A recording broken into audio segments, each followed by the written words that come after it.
Hot take of the week time. Patrick, give it to me, brother. All Hat righty. is out. Let me I'm know. excited for this one. I was so excited when I saw this news. And Mark, why are you getting this face at me? Sorry, man. I think there's a siren going on here. I'm just always happy to hear the hot take of the week. That's what it really is. All right. I was like, okay. Anyway, super excited about this news that came out. Arch Manning going to UT. My hot take is that there's absolutely no way Arch Manning plays his entire college career at UT because they suck at developing players and the entire organization sucks right now. And I just don't think it's really going to work out for them. And I'm really excited about it because I would just love to see UT fail. I don't want to see him fail. I wish the best for him. But best case scenario here is the kid gets paid whatever he's going to get paid.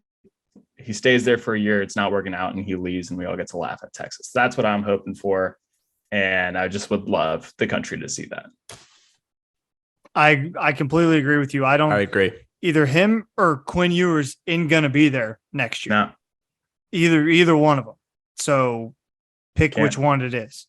So I completely agree with you. I tweeted something earlier this week after Arch Manning said that he was going to UT, and Emmanuel Acho, famous Texas alum, who I think is a smart guy on some things, but when it comes to his takes, I don't think he's very good at what he does there.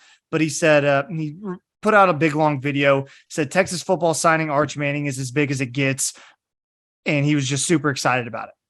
Basically saying that Texas is like all the way back. And I said, Texas had the 8th ranked recruiting class in 2020, 3rd in 2019, and 3rd ranked in 2018. Those classes have combined for 0 conference titles, a 30-19 overall record, and a loss to Kansas at home. Texas has had great recruiting classes for years. They continue to not produce on the field. I feel like this is just another example of what's going to happen to a Texas recruiting class that's going to be ranked highly because they don't develop talent. They just don't. They don't. So I agree with you, Patrick. I don't think he's going to be at Texas. I think he's going to be there for a year or two and then bail.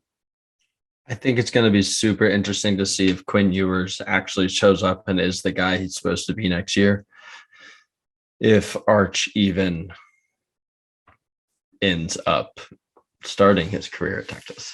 It's a house of cards kind of thing that they're building there. And you've got two guys who have always been the absolute best at what they do, doing the same thing. And only one can play. So I don't know. It's interesting. They got a very, very, very good quarterback prospect, but they were just bragging about getting a different very, very, very good quarterback prospect. And that guy hasn't even hit the field yet. So this QBU shit, this we're back shit, like it's just the biggest moment in like for Texas. What are you talking about, Emmanuel Acho? How about win football games? How about don't lose 6 games in a row, 7 games in a row to close out the season? How about show any amount of competence on the field under this regime before getting at us with these big celebrations because boosters dropped a check? Yeah. That's wild. I have it on very good authority. And Arch Manning may be the best camp quarterback we've ever seen. I don't know. But I do know this. I have it on very good authority that the competition that he played against in Louisiana private school ain't what he's going to see when he gets to Texas. It's not. Because hopefully it'll be SEC. Yeah. And I think that's a big thing that a lot of recruiting people don't take into account is who'd you play against high school? There was a viral video going around Arch Manning playing against some private A school, and dude, it's tough. It was a tough look. It was really tough. It's a tough look, man. And you can say all you want about it's a micro image of an entire high school career, and I get that. But if that's the kind of competition that you're playing against week in, week out, yikes. Matt, anything?